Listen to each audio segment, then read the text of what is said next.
ये कहानी है साधु की बेटी। बहुत समय पहले की बात है। एक साधु अपनी पत्नी के साथ नदी के तट पर रहता था। उन दोनों की कोई संतान नहीं थी। उनकी बड़ी इच्छा थी कि कम से कम एक संतान उनके यहाँ जरूर हो। एक दिन साधु जब तपस्या में लीन था, तभी एक चील ने अपने पंजे में फंसी एक चूहिया उसके ऊपर गिरा दी। साधु ने उस चूहिया को घर ले जाने का निश्चय किया, लेकिन उससे पहले उसने एक लड़की में बदल दिया। उस लड़की को देखकर साधु की पत्नी ने पूछा, कौन है ये? इसे कहाँ से लाए हो? साधु ने पत्नी को पूरी बात सुनाई। उसकी पत्नी बहुत प्रसन्न हुई और बोली, तुमने उसे जीवन दिया, इसलिए तुम ही उसके पिता हुए। इस तरह मैं उसकी माँ हुई।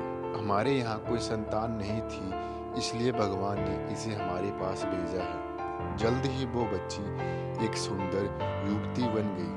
जब वो 16 साल की हुई तो साधु और उसकी पत्नी ने उसका विवाह करने का निश्चय किया। साधु ने सूर्य देवता का आह्वान किया। जब सूर्य देवता सामने आए तो साधु ने उनसे उसकी बेटी से विवाह करने का अनुरोध किया।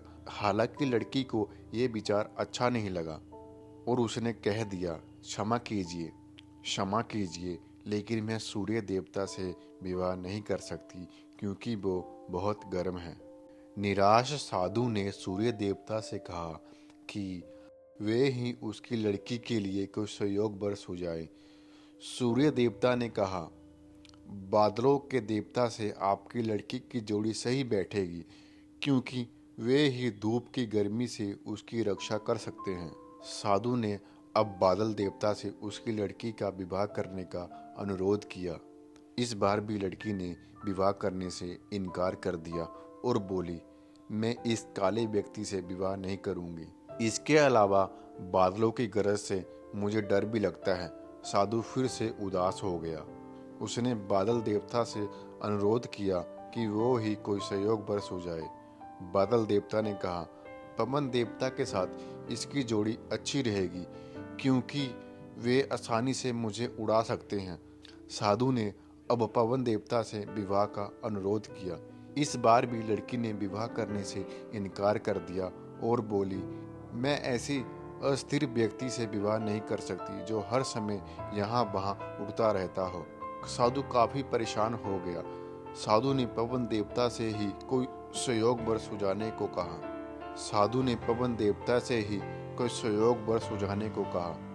पवन देव ने जवाब दिया, पर्वतों के राजा बहुत मजबूत और स्थिर हैं। वे बहती हुई हवा को भी आसानी से रोक सकते हैं। साधु पर्वतराज के पास गए और उससे उसकी लड़की का विवाह करने का अनुरोध किया। हालांकि इस बार भी लड़की ने विवाह करने से इनकार कर दिया और कहा, मैं ऐसे किसी व्यक्ति से विवाह नहीं कर सकती जो इतने कठोर और ठंडे हो। लड़की ने साधु से किसी नरम वर को खोजने को कहा। साधु ने पर्वतराज से सलाह मांगी। पर्वतराज ने जवाब दिया, किसी चूहे के साथ ही आपकी लड़की की जोड़ी अच्छी रहेगी क्योंकि वो नरम भी है और आसानी से किसी पर्वत में भी बिल बना सकता है। इस बार लड़की को वर पसंद आ गया। साधु हैरान हुआ और बोला, भाग्य का खेल कितना निराला है। तुम मेरे पास एक चूहिया के रूप में आई थी और मैंने ही तुम्हें लड़की का रूप दिया। चूहिया के रूप में जन्म लेने के कारण तुम्हारा भाग्य चूहे से विवाह करना लिखा था और वही हुआ।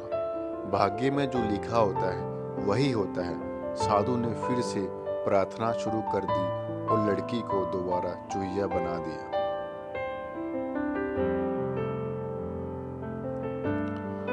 Moral of the story 4।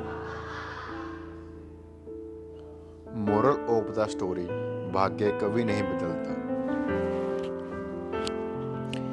इस कहानी से हमें सीख मिलती है कि भाग्य कभी नहीं बदलता।